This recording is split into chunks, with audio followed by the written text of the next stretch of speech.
Ce soir-là, tout a commencé comme un jeu. L'ami de ma mère a eu une idée. Créer une planche de spiritisme avec des vieilles lettres et un simple verre. On a tout installé sur la table, on a allumé les bougies, et on a posé nos doigts sur le verre, sans vraiment savoir à quoi s'attendre.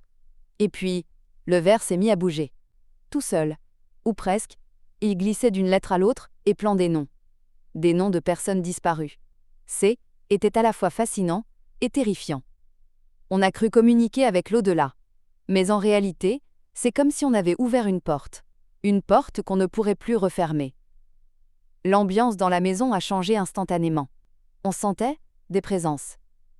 À la fin de la soirée, prise de panique, l'ami de ma mère a dit qu'il fallait fermer la séance. On a craqué une allumette dans le verre, un geste censé tout purifier. On espérait tellement que ça marcherait.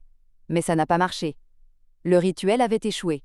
Cette ombre dans le couloir, Hélène, était pas là avant. Et maintenant elle ne partait plus. Ma mère et moi, on le savait. On n'était plus seuls. Rien n'a plus jamais été comme avant. La maison était hantée, pas par un fantôme, mais par une atmosphère. Une peur sourde. Et depuis ce jour, ma mère et moi, on n'a plus jamais été vraiment seuls.